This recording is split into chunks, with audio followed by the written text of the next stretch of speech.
Lesson 10.3, Examples 1 and 2. You roll a standard six-sided die. Find the probability of A, rolling a 5, and B, rolling an even number. So if you remember that definition of probability of, we're going to talk about A here, rolling a 5. So I'm going to say the probability of event A occurring is going to be the number of ways it can happen over the total number of ways. Okay?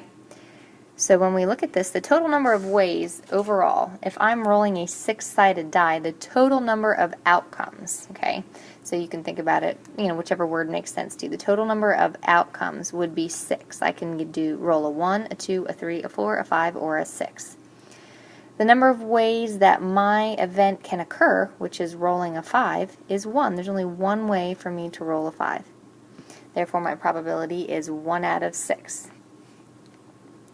In part B, my event is rolling an even number. So the total number of outcomes is still going to be 6. But now we have to think of the even numbers I could roll. I could roll a 2, a 4, or a 6, which gives me a total number of 3 ways that I can have event A occur, which is 3 out of 6, or 1/2. My probability is 1/2.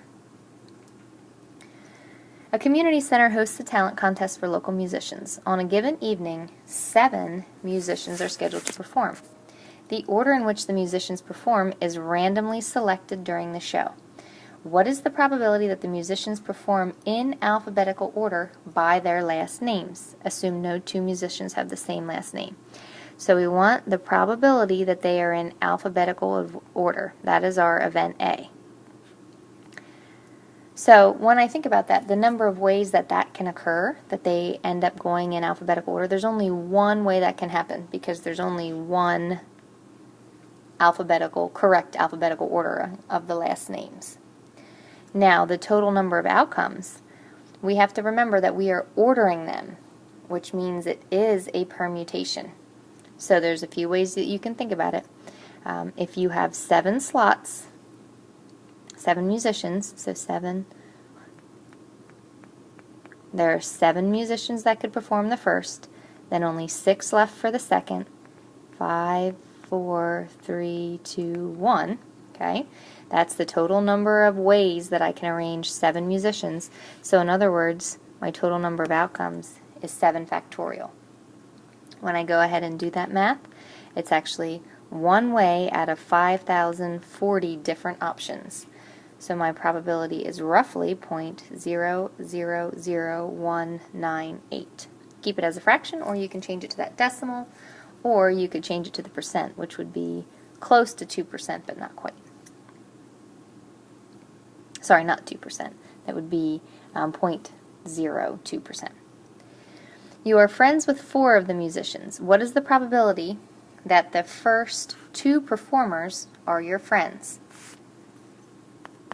Okay, so I want the probability that the first 2 that go on are going to be 1 or 2 of 4 of my friends.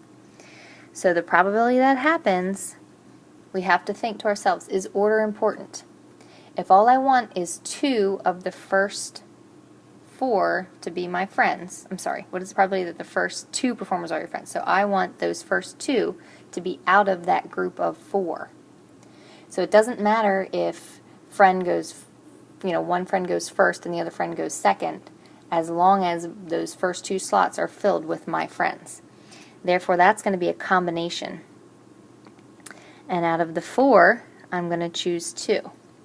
So that's the number of different ways that the event can occur. 2 out of 4.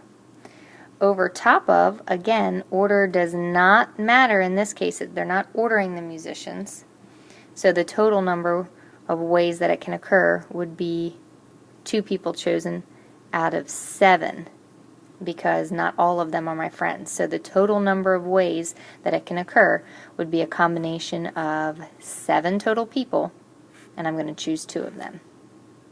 When I do both of those on the calculator, that's the same thing as 6 over 21, or 2/7, which is approximately 0.286.